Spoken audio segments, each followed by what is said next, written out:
be quite honest, before I came here, I didn't really know much about it, to be honest. My wife had mentioned that she'd seen something about it.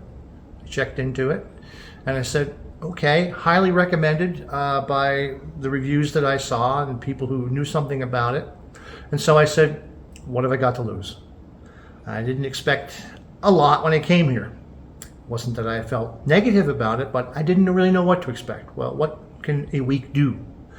But I have been pleasantly amazed at the result of being here. The issues I've worked through that were life-related issues, talking about how they impact my ministry and just how they have impacted my life. And so why did I come here? Well, I came here because I needed help. I needed help with things I was dealing with or not dealing with very well. Things that I didn't even know I had to deal with. I thought I had taken care of, things that had happened in my life. And so I came here with a sense of hope. And maybe also because, to be honest, there's really not a lot of places where pastors can go who are reaching burnout or who have reached burnout. There's not a lot of places where we can go to feel, heard, understood, where we can actually speak about the things that we are experiencing. To be honest, as a pastor, who has done some counseling over the years, a lot of the things were familiar to me, but I had always been on the, the giving side of it rather than the receiving side.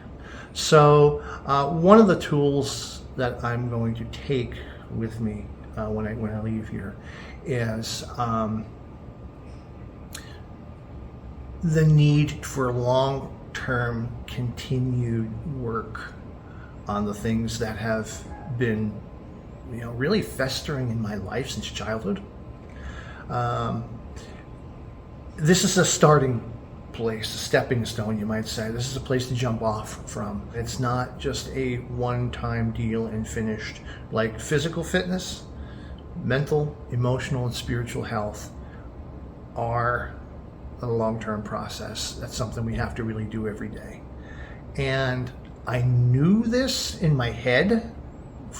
Being a pastor, I knew this in my head, but being here has really solidified that in my heart. One of the problems, I think, when you're suffering through burnout, we'll just use the catch-all term burnout, is that you feel like you're the only one who's going through this. As a pastor, I'm burning out and I'm thinking, wow, everybody else, pastors, they're doing great. This pastor's church is gaining 50, 60 new members. They're doing all these wonderful things. These ministries are working. And you think to yourself, boy, what kind of an absolute loser am I? But when you get with other people, you start finding out that, you know what? We're all kind of having hard times. And some far worse than I'm having, And so it's nice to be able to be with other people who are experiencing the same thing that I'm experiencing. So it makes you feel not so isolated.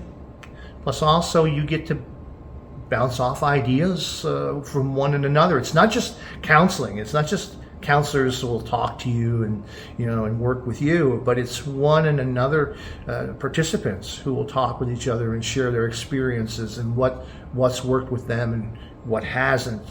It also gives us an opportunity to pray for one another and to help one another. And it really is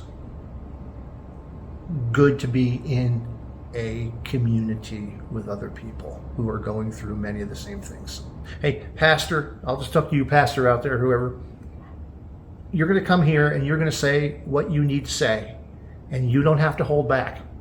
No one's going to look at you and say, oh, I can't believe he said that. I can't believe a pastor would talk like that. I can't believe a pastor would think those kind of things. You're not going to get that here.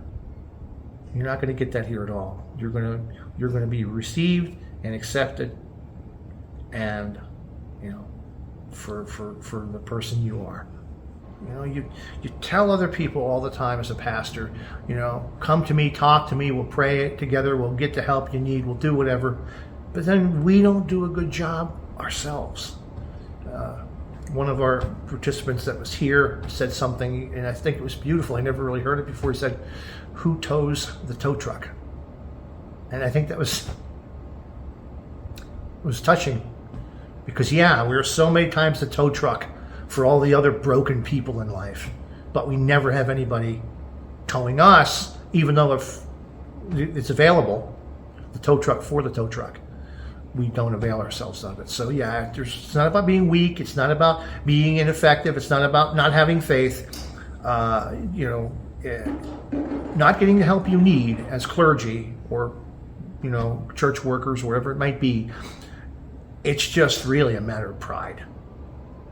And we know who wants us to be proud, too proud to ask for help.